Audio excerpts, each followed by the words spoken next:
Hello, my name is Sean Hicks. I'm the Chief Operating Officer for the African American Chamber of Commerce here in Western Pennsylvania.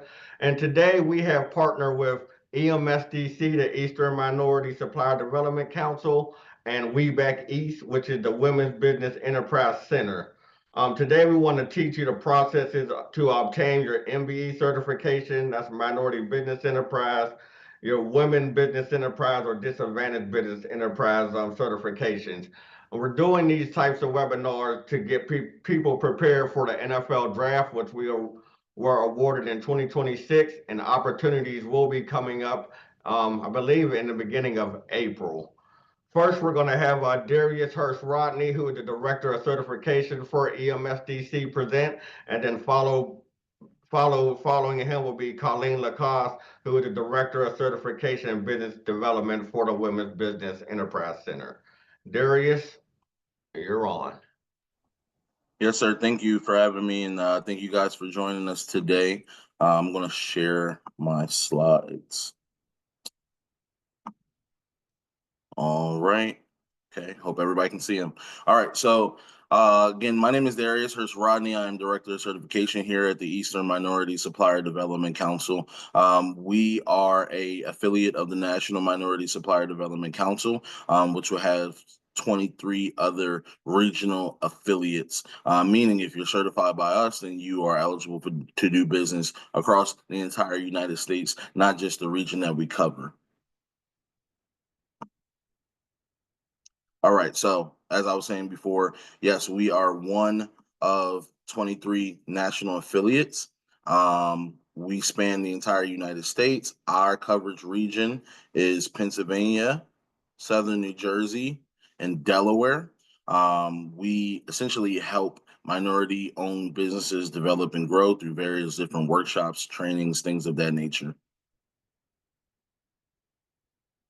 So now we start with who is eligible for certification. So you must be 51% owned, managed, and controlled, 51% or more owned, managed, and controlled by a minority.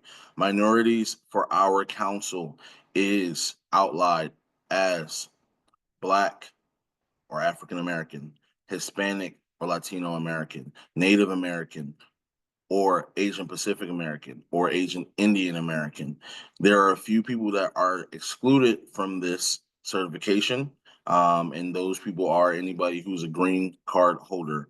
You must be a United States citizen to be certified.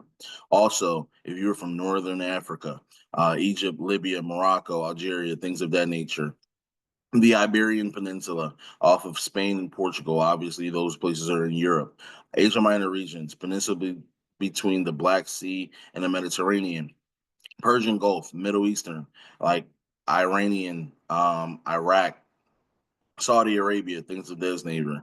And obviously, Europeans, you are not eligible for certification.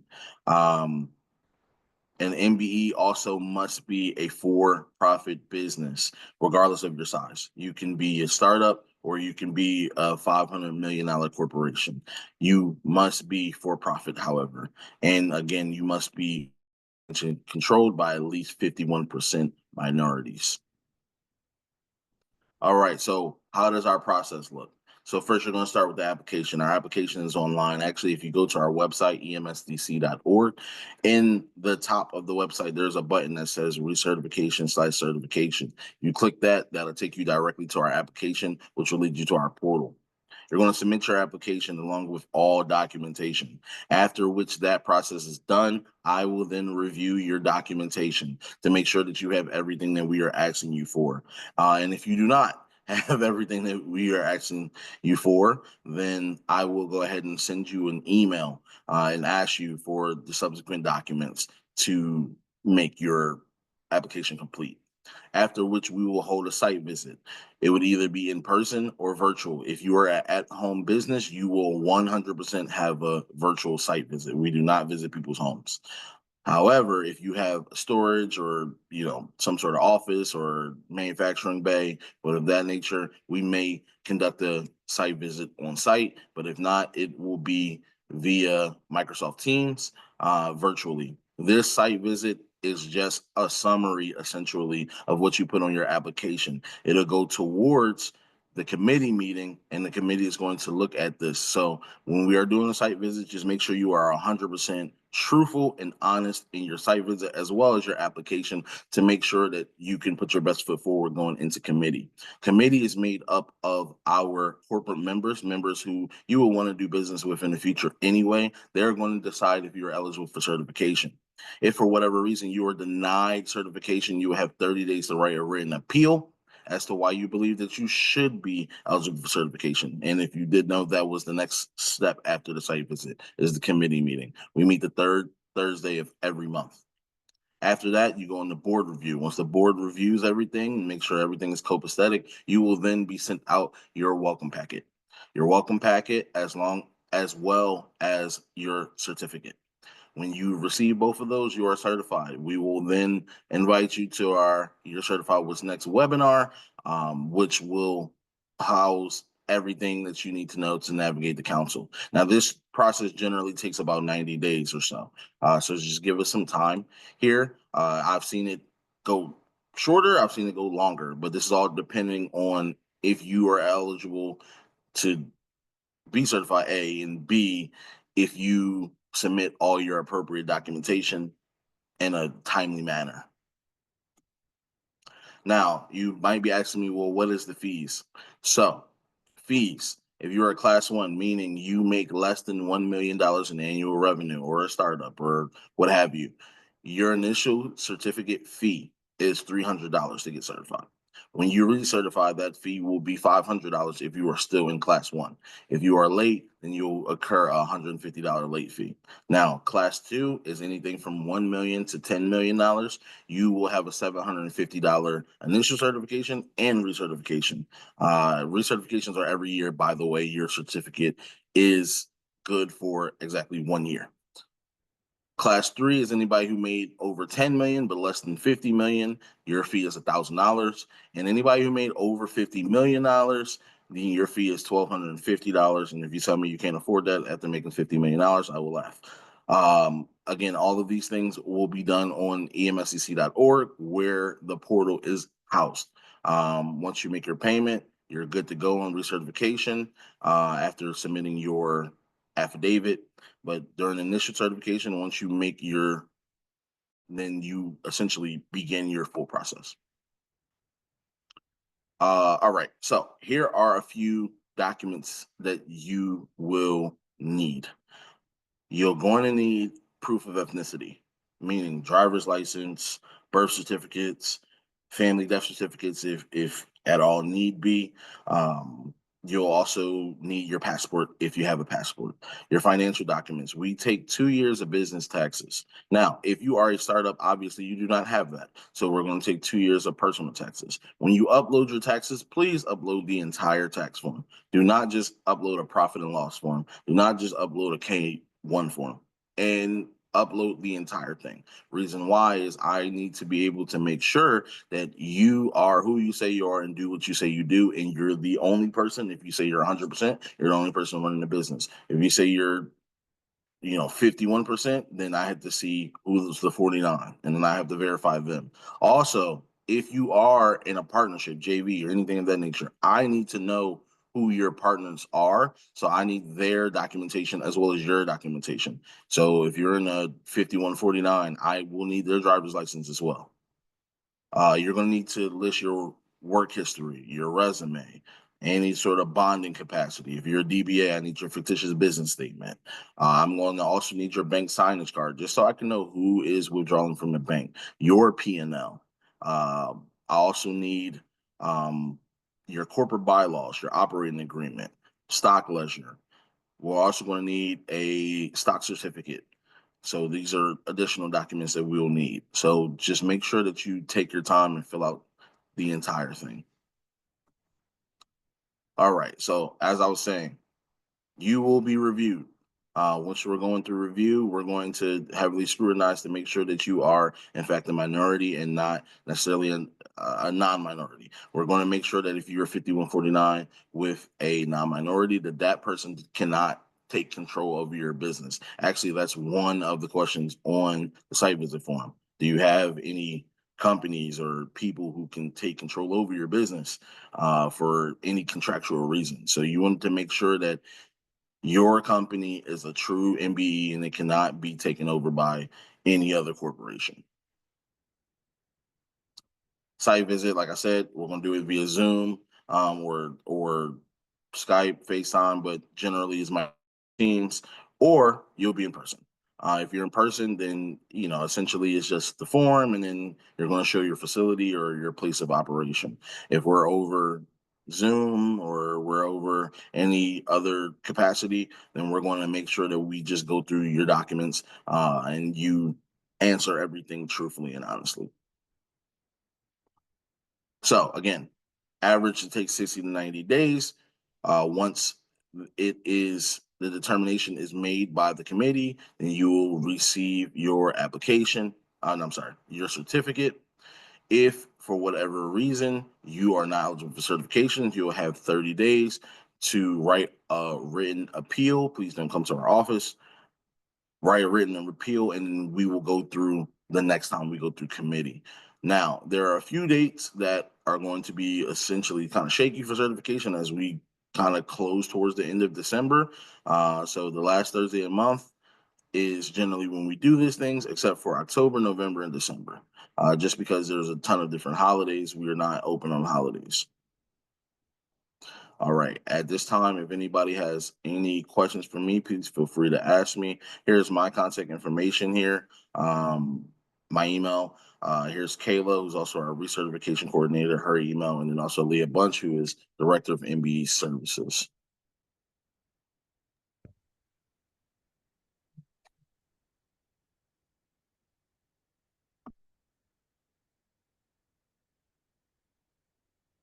Yeah, if you have any questions, just please place them in the chat and we'll answer them as soon as we can. With that being said, Colleen, would you like to start your presentation? Yes, sir. All right, let me get this pulled up here. Well, good morning, everyone. Thank you so much for having me and Sean for organizing this. As he mentioned, with the draft coming up, it's a really good opportunity for small and diverse businesses to get their foot in the door with these supply chain programs. So hopefully everyone can see my slides okay. I like to start, Darius and I have presented on this for years together. And as he knows, I like to start off all of my kind of overviews with the background, with the why. So why do people get certified, and then which certification is right for you. Of course, I'm going to talk about the eligibility and the application process for the WBE, which is my office's certification, and some tips for a smooth process. And then I'm going to wrap up with, a little bit of tough love on how to market yourself and really use the certification for contracts. So why certification? Why do people get certified in the first place? It is a business practice. It's a tool where small businesses are connected to corporate and government procurement departments and buyers. There are a lot of benefits on both ends. It's very hard for small business owners to even know how to get a foot in the door, to know where to start, and to be equally considered for contracts as some of the bigger players out there. So for small business owners, it is an opportunity to compete. It is connections to these procurement departments and education on how to navigate the procurement process there. Now, for the buyers on their end, it is all about getting a more diverse and varied supply chain. They now have access to a whole bunch of additional options for their RFPs than they did previously, but ultimately they still have full control to pick the supplier that is, the best fit for the job. So just keep in mind that certifications do not guarantee contracts. They help you get that foot in the door, but they do not guarantee you the contract as, a woman-owned business over a male-owned business, or an ethnically minority-owned business over a white-owned business. It is about leveling the playing field here. For these corporates, especially, and government agencies, it really is about bottom line here. So, when they find that they have a more diverse supply chain, They have less of a supplier backlog. I mean, we all saw what happened 5 years ago with COVID and just supply chain issues that came out of that. They introduced new innovations, price competitiveness. Small businesses are very easy and quick to pivot.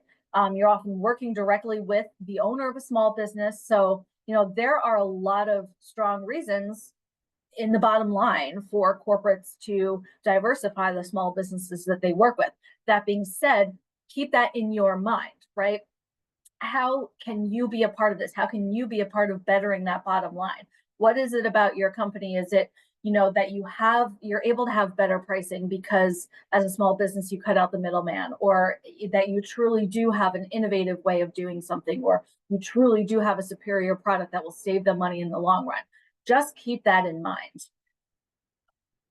Now, is certification even right for you as a small business owner? First and foremost, do you offer either commercial services, so B2B, or if you're product-based, do you sell wholesale? So not just to grocery stores or big box stores, but to hotel chains, hospital systems, contractors, if you sell manufacturing or wholesale parts.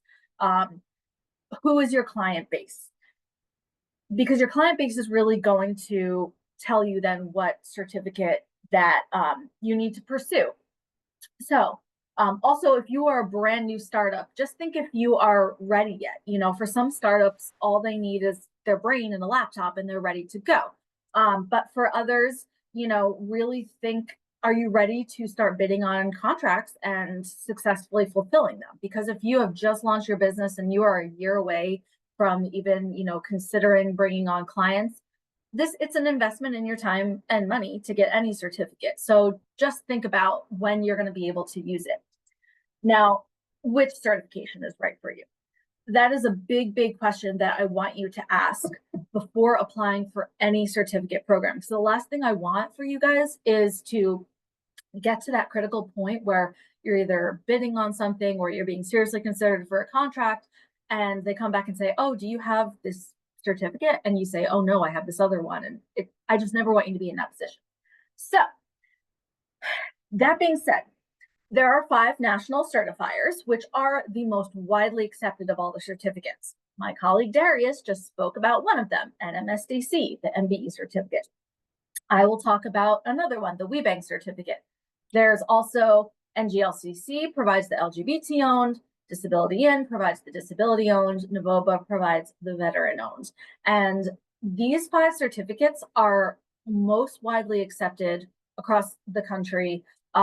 They are most useful when working in the private sector with corporations. They also are accepted by many states and cities as a fast track. So the state of Pennsylvania, Allegheny County, City of Philadelphia, Delaware, the state, all accept these as a fast track to get registered with their specific small business programs. Now, looking at some of these other certificates that are out there are a bunch, and they are a little bit more specific. So federal certificates, different than the national certificates. The federal certificates are specifically for contracting with federal agencies. So that being said, if you have like the WOSB, which is the Women-Owned Small Business, or an 8A, or the Hub Zone, which is actually one of the ones, it's like the like secret awesome one that not a lot of people know about, because Hub Zone is a certificate for businesses in underutilized zip codes, basically zip codes that don't have enough businesses in them. So these are specifically for doing business with federal agencies. Now, that being said, you may come across a corporation that says, we will happily accept the WOSB or 8A or Hub Zone. Even though it's intended for federal contracting, it's a legitimate program. It is a good certificate. We'll happily accept it. But just keep that in mind, that it is not necessarily intended for private sector. So it may not be guaranteed that everyone will accept it. Same thing with the DBE. DBE is specifically for transportation contracting. So PennDOT, federal DOT, airports, SEPTA, those kind of transportation agencies, newly new interstate reciprocity. That's exciting. That just launched this year. So you do apply with your home state. So if you are looking to do PennDOT work, you need to get this DBE. They're not going to accept any of the national certifiers. They don't want the WOSB or the 8A. They want you to get DBE. And lastly, there are a ton of state and local certificates out there. Many of them will happily accept one of the national certifiers or even the DBE, which is just for transportation. They may accept them as a fast track to get registered with their state or city's programs. That way they don't all have to have their own certificate program. When in doubt, ask, ask, do your research, look online. Some people will start with just getting certified as a small diverse business in Pennsylvania or with Philadelphia. And that's fine if your service area is just local.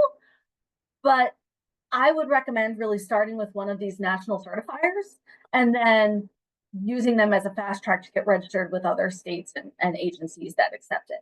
All right, so that gives you a good overview of the different certificates that are out there. Now, WBEC does offer a chance to get a 2-for-1, which is really nice. So the WBE, which is one of the national certificates that's useful for private sector, state, city, etc., and the WOSB, which is that one federal certificate up there. Enough people want it that we offer it as an add-on. So the very first question of the WB application asks if you also want to add on the WOSB. You check yes. It's a couple of extra documents you need to upload, and you can get 2-for-1 without having to go through a whole separate application with the SBA. It's a nice touch if you are doing business both in the private sector or local government as well as federal government. So my biggest tip here is just when in doubt, ask your target client directly. If you really don't know, if you're like, they're a local school district, are they government, are they private? I don't really know. Just ask or look on their website, find out what certificate you need beforehand.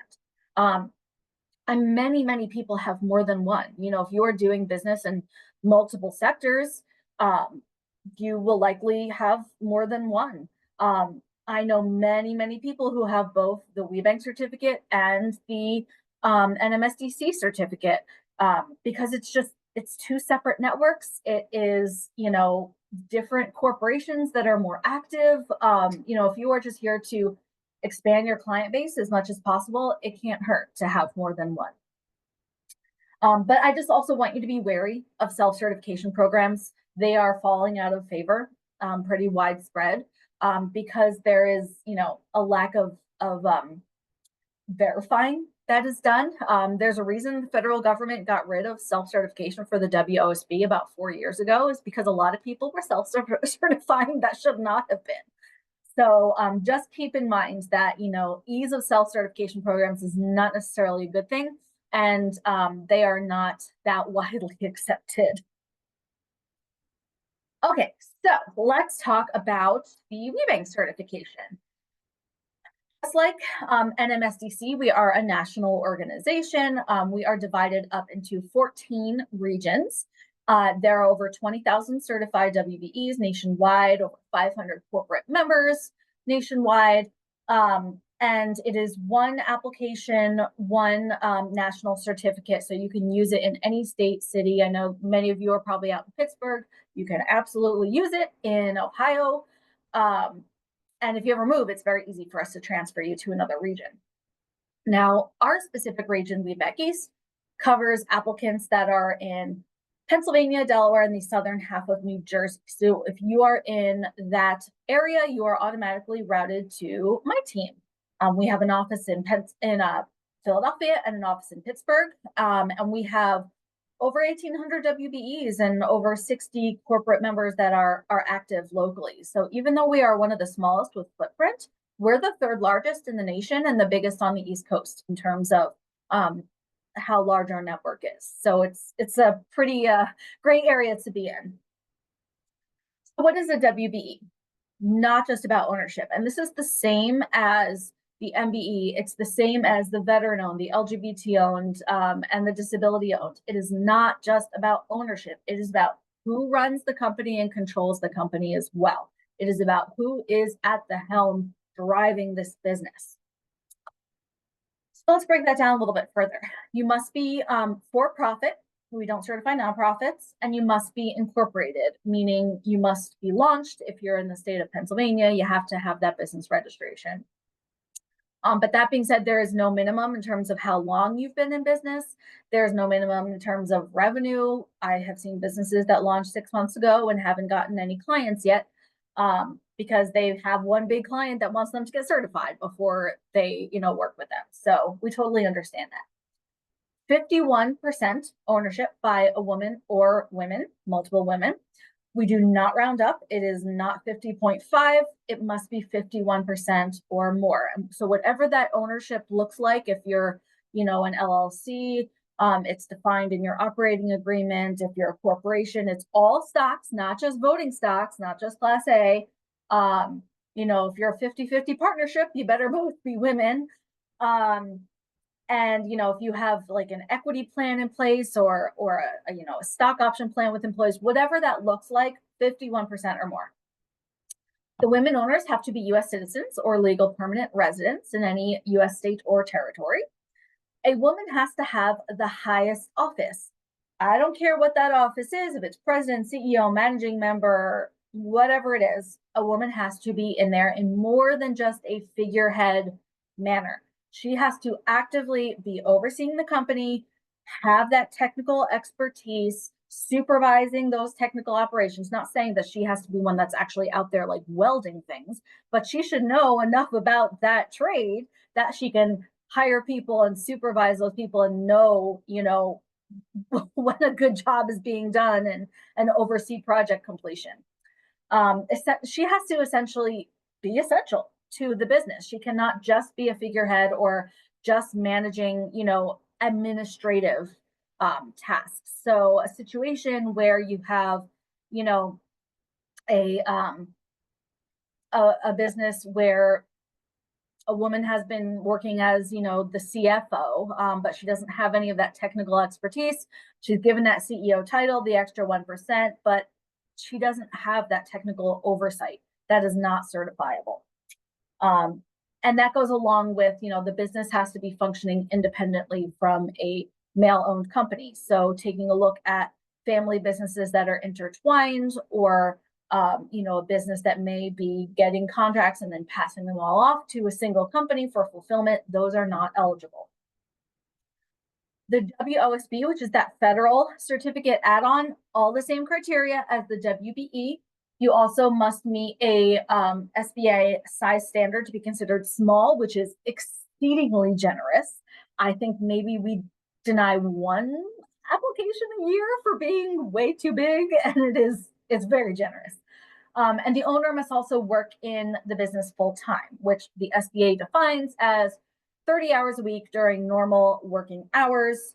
So not evenings, weekends, and no other full-time job, because they want you to be available. And you do also have to get registered in the system for award management, which is where the federal government, hands out, I don't want to say hands out, but, manages their contracts. All right, so let's take a second and talk a little bit more about these male-female teams or husband-wife teams, father-daughter, mother-son, best friends, whatever it is. Whenever there is a mixed gender team, and again, this is the same for the other certificates, whenever there is, veteran, non-veteran, or, ethnic minority and a non-ethnic minority team, we're going to be looking at these questions. So think about this for you. Is this your business, right? Is this the business that you are driving, that you helped to build? Are you really overseeing the day-to-day operations versus just being passively involved? If you are kind of on the brink of retirement, are you still overseeing those day-to-day operations and decisions, or have you kind of stepped back into a passive role and now you have a manager under you that really is the one that is overseeing the day-to-day? Do you have the final say on all decisions, and you have that technical expertise that, your partner defers to you? Legally, do you have the legal power to fire them? I don't want to say you ever have to, or, I don't know that I've ever seen anyone in that scenario that they're like, oh yeah, I had to do it. But family dynamics aside, if it came in front of a judge, do you legally have that control? Are you reliant on him for a specific license? So like a law firm, if he's a lawyer and you're an accountant, you can't run a law firm without him, right? Because he has the law degree. So just, ultimately, if he were to run away to the Bahamas tomorrow, will you be successful without him, without having to just immediately stop operations, hire someone to fill that role? You know, that's really what we're looking at here. Now, that being said, there are plenty of women who build their business on their own with blood, sweat, and tears. There are plenty of women who build their business with blood, sweat, and tears and a male family member by their side.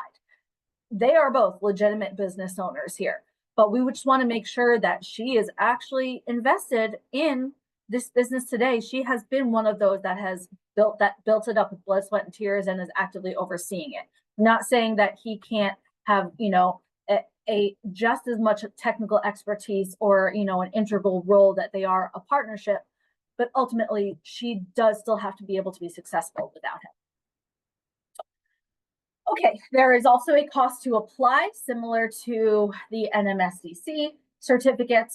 If you make under $1 million in gross receipts, there is a $350 application fee. It is an annual fee, so it's the same for recertification, and it goes up on a sliding scale. If you make between 1 to 5 million, it's $500, so on and so forth. The application process, very, very similar to the MBE as well. My biggest tip for you is that the first part is going to be the longest part because it's that document review Q&A phase. I don't think I have ever seen a single person send in all their documents correctly because it's a lot. And that's why we go through this Q&A phase where, you're going to be assigned a reviewing officer and they are going to read through everything and they're going to come back to you with questions, or they're going to say, hey, this was uploaded upside down. Can you re-upload it? But my biggest pro tip for you is organize, make sure everything's legible, respond to those Q&As. If you have a historic ledger, because you're a corporation and you can barely read that handwriting, we can barely read the handwriting. So please just make sure everything is legible and organized. We do also have a committee. They meet generally about twice a month. So adding that onto the timeline. And then we also do a site visit. The vast majority are going to be virtual. However, if you have a big facility, if you're manufacturing or distributing, or if you have heavy equipment, we may come out in person to do a tour. Now, recertification is annual, but it is much, much smoother. Usually it'll go through in about 2 weeks if you haven't had any ownership or management changes. And we do these site visit check-ins every 3 years to make sure that you're still there, you're still running the company. So just remember, the first year, it is a long process. So especially if we're talking about, potentially with the draft coming up and, bids and RFPs coming out, you're going to want to get started now. Especially because now that I think about it, the closer you get to tax season, I know at least we get an influx of applications around tax time because people are waiting for their taxes to be done. You do not have to wait. Send in your 2023 taxes. We know no one has their taxes done yet. So apply now before the rush. Now, that being said, there are a lot of documents the first year. And like how every business is different, the documents you submit will be different. So we're going to look at things like, of course, your proof of gender and citizenship. We're going to look at your resumes. We're going to look at, what capital did you contribute when you launched the business, if any. Of course, your governing documents, your stocks, your bylaws, 3 years of taxes. If you're a brand new business, you send us what you have. If you're a brand spanking new business, send us your most recent personal taxes. If you have any questions about those, reach out to us. We are happy to answer questions. Oh, what document? If I don't have this, email us. Now, why do we ask for so much stuff? Because we're not a pay for play, right? Everything you send us helps us to put that puzzle together. So when you send us your resumes, we're looking at, okay, who actually does have the expertise? Not saying that you can't be self-taught, because you totally can be. But if this is especially a technical business, we want to know who is capable of running the business. If you have switched around titles in recent months, we're looking at big things like leases, loans, who is committing major decisions, major financial decisions on behalf of your business. Who is signing that? Who is committing you to these major loans? Is it you, or is it someone else that's signing them? Obviously on tax returns, you have to report your company's ownership every year, whether on a Schedule C or a K-1. So everything we ask for really is to help put those pieces together. Now, I want to point this out. The number one reason people get denied. I know this is a little dry, but I want those ears to perk up. Please, please, please take a look at your governing documents. So many business owners will just download a template online of either bylaws or an operating agreement, or even just have their lawyer draft it, and they never actually read it. They just sign it and say, all right, looks good, I trust you, sign it. This is the number one reason that people get denied, is because they have clauses in there that compromise their control. Because even the most reputable lawyer doesn't necessarily draft an operating agreement thinking about certification. So what are your governing documents? If you're a corporation, your bylaws. If you're an LLC, your operating agreement. If you have shareholders, you could potentially have a shareholders agreement. Anything like that, any high level document that shows how your company is run. Now, if you have signed these, they are legally binding, whether or not you've read them or whether or not it actually reflects what's happening in real life. So please, please read them. Now, what are you looking for? The highest title. This is the first thing that I see. Are you actually the head of your company? Because I see so many situations where, like, default, it just says the president is the head of the company. If there's a situation where the woman is the CEO and she has a man who is the president and she gives him that title just because he's out doing sales a lot, it's a good title. Legally, by her documents, he is the head of the company, not her. He is the president. So please, again, I don't care what your title is, but make sure that you are the head of your company. Other things to look at: unanimous consent clauses. Basically, that is veto power. So even if you have a 1% owner who is a silent partner, they just put in a little bit of money to help you get started. If there's a unanimous consent clause on there that says all owners must be in agreement to hire a new manager, well, that means that person can veto your decision. No good. That is a compromise on your control. And then if you are a corporation, just looking at those different levels, usually there are definitions of how do people vote at the shareholder level. So how do the owners vote? And then if the owners have directors under them, how do the directors vote? So just looking at basically anywhere that has the word voting, just find out how do they vote and can you be overruled? I just don't want you to get denied because you haven't read your documents. Along with the documents line, confidentiality and privacy is very, very important to us. Our system has multiple levels of encryption. Everything must be uploaded online. We don't accept anything in hard copy, or don't mail us anything, don't email us anything. You can give us a application contact if there's someone else you want us to work with, but I'm not going to be talking about your ownership structure with someone that you haven't given me permission to talk to, even if they have your logo on their signature. It's very important to us. And we have all of our staff, all of our committee volunteers have signed non-disclosure and confidentiality agreements. This is what the system looks like. You will log in, click apply or renew certification. And then I just want you to see, there is no actual paper application. It's all online. So these red arrows are all the different sections of the application. So you can see, how much you've completed. And you have 90 days to complete the application and send it in. It will be deleted after 90 days if you do not submit it. I can extend it, or anyone on my team can extend it, but you must reach out to us ahead of time. Don't email me on like a Sunday night if it's going to be deleted Monday morning. So just send, shoot us an email in advance if you're not going to be able to get it in 90 days. Because once it's gone, it's gone.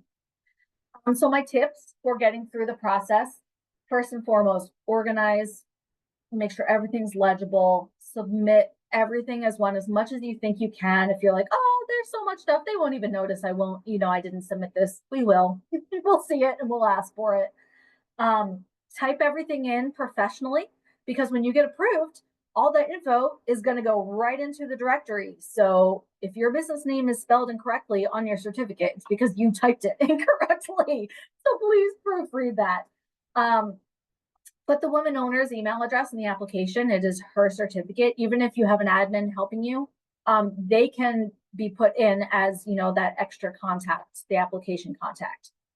We just talked about this. Read your bylaws, read your operating agreement. Do not get denied because you have a standard template that you downloaded on LegalZoom and you didn't read it. Whitelist this email, WBEC at WBEClink.org. It looks kind of spammy. It's not. It's the email that is going to come from the system with everything. When you have a Q&A, when you have a reminder, when we're ready for a site visit, when you've been approved, yay, they're all going to come from this email. Obviously, reply to Q&As in a timely manner. Reach out to us. You are going to be assigned a certification officer. If they send you a Q&A, they're going to give you their direct email address in that Q&A. Schedule some time to talk with them. If they've sent you like a list of 10 things that you've missed, schedule a phone call with them to go through. They are your, biggest advocate, biggest resource. They are real people. I'm a real person. So please reach out to us if you need help. And of course, just help us put those puzzle pieces together. If you have the most complicated business structure in the world, give us a nice little org chart or if you have the most illegible stock ledger, retype it in a nice cap table in Excel. Help us really understand your business. We love when people help us put the pieces together. And just a PSA regarding any of the staff, they are not the decision makers at all. They are your shepherd. They are helping you through this process. Do not yell at them if you get denied because you have incorrect, unanimous consent clauses. Please reach out to them. They will help you in whatever way they can. But just remember that it is ultimately the committee who is anonymous intentionally that makes these decisions. So what's next? Especially as we talk about the draft coming up and even beyond, there's just so much out there in the network, both NMSDC and WBEC. There are just more programs than I even would have time to describe in about an hour. But what I really want you to do is just lean in and do your research. PSA for the world. There's no major list of RFPs for WBEs or MBEs. I wish there was. There's not. Anyone who says there is lying. Because every organization out there, every corporation, government agency, local agency, everyone has a different procurement process. Some people actually do put out RFPs publicly. Other people, it's invite only, and you got to get registered on their portal to show interest that you want to work with them. Other times they will have one major prime contractor that you need to get in contact with instead of the actual overarching client.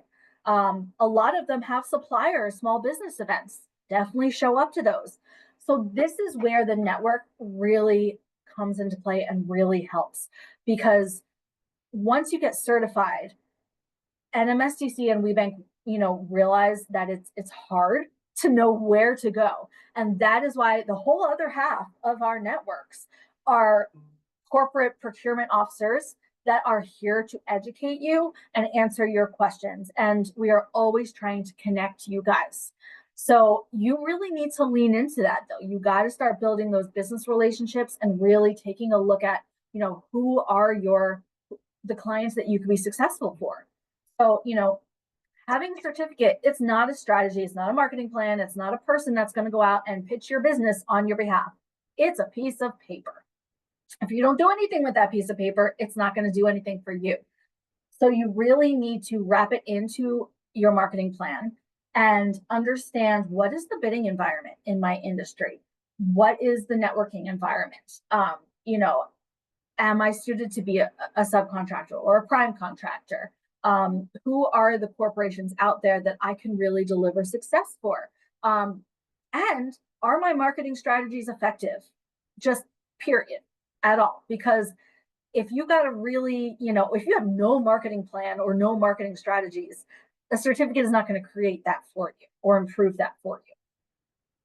Now, that being said, these certification programs are overwhelmingly useful for small businesses.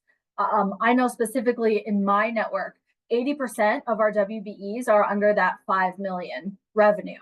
And about half of those, about 45%, are under the 1 million revenue. About a third are recently launched within the last 5 years, so post-pandemic. And just about 18 to 20% are one person show, either single member LLCs with no staff or sole proprietors. So that's why these programs are overwhelmingly helpful for small businesses to help them get that foot in the door. And every industry under the sun, you know, everyone asks me, oh, you know, I'm in this specific industry. Can I get certified? I'm in this industry. Will it be useful for me? We literally have certified businesses in every industry. And construction is the #1 most represented because it's very hard for women-owned construction businesses even to be considered for a contract.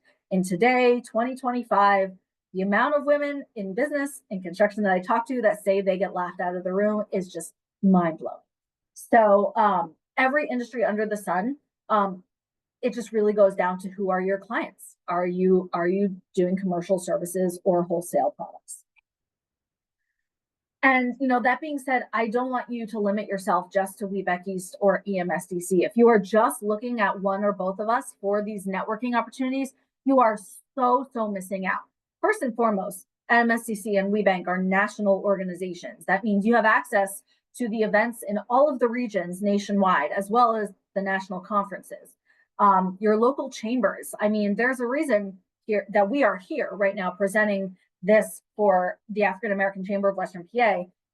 They are, you know, actively spearheading this, you know, effort to get you guys certified in preparation for the draft. Apex Accelerators, they are great offices that are designed to provide consulting for government contracting with small businesses. Other small business development centers, a lot of universities have them. And the corporations themselves will often do events throughout the year for small businesses. So please keep an eye out, get on your local mailing lists, and, you know, show up for yourself and for your business. And my little tough love that I like to kind of just end most of my presentations. People do business with people they know, like, and trust. Think about the last time you hired anyone for anything. Could have been a pet sitter. It could have been someone who helped you redo your website. First and foremost, you got to know them somehow. So, of course, if you just sit at your desk and you don't actually show up to events, no one's going to know you. You liked that person, right? There was something about them that, you know, clicked with you, that, you know, I always tell people, when you go out to these events in person, like, especially like we do, our organization does a lot of like speed dating between corporates and WBEs. If you go and like push someone out of a seat and like yell at them in order to get a seat at the table with the corporate, that's not going to get a good impression with that corporate. Or if you're emailing a corporate over and over saying, please respond to your earliest convenience, why aren't you responding? That person is not going to like you very much, right? You want to curate those relationships respectfully. And lastly, you trusted that person, right? Like, they may not have been the cheapest person for the job, but there was something about them, whether it was their, you know, recommendations or past examples of work, something about them you really trust, and you were like, they're going to do a great job. I'm going to go with them. So you really need to lean into your star factor too, and think, what is it about the work that I can do? What is it about my expertise? or my services that is really a game changer, and that, you know, people will trust that I will do a good job, right? Because it's a risk to hire anyone, especially, you know, a small business that you're just getting to know. So really just keep this in the back of your mind as you are building those business relationships and networking, because just meeting someone once does not mean you have a business relationship with them. You have met them once. So you can do all of this and, you know, really cultivate these relationships, but two stars have to align. One, you have to know the right person, and two, the right opportunity has to come along. Now, you can be the most proactive about the first one. You have to meet the right person, right? That is where you just keep to your strategy, do your research, come out to these events, track those touch points with those corporates that you are, you know, following up with respectfully throughout the year. And then when that opportunity comes along, you will have the right contact. You will know what their procurement process looks like. You will have someone to go to and ask questions, and they will know you and trust you and like you. This is where it all comes together, in using your certificates and really navigating these networks. That being said, please reach out to us. You know, this is the staff specifically for my team in Pennsylvania, Delaware, New Jersey. I know the EMSDC team very well as well. They are all wonderful and helpful. Please reach out to us. Would be happy to answer any questions and help you where we can. So my takeaways, you know, first, if you are a brand new business, decide whether you're ready for certification and, you know, ready to start fulfilling contracts. And then think about who those target clients are. So, you know, as we do get into the draft and, you know, we start finding out, okay, here's who, you know, is putting out these contracts. And I'm sure we're going to learn more about this as we get closer. You know, who are the target clients here? Who are the ultimate clients, and what certificates do they accept? You know, get your documents organized, legible, in order. Read your bylaws, make sure, or your operating agreement. And then from there, just lean in. Once you get certified, really lean in, come out to those events. You know, gone are the days that you're just going to be sending in cold RFPs or, you know, cold emails and expecting a lot out of it. It really is all about who you know. And that's why our networks exist, is to help you get those people that you need to know. So that's my spiel. I am happy to hang around and answer questions about my certificate, or, you know, I know Darius is still on, but I thank you guys so much for being here and having me. Thank you so much, Colleen, and thank you, Darius. We did have a question in the Q&A. What if, by Devon Clark, what if you don't have a stock report? What would you need? It depends on the company, the kind of company that you are. If you're an LLC, you would need your operating agreement, because in your operating agreement, it lists who are the owners or the members of the company and what their percentages are owned. If you are a corporation, we would need those stocks. I know some people are starting to move towards digital stocks, so a digital ledger. But I'm going to assume by that question that this individual is probably an LLC.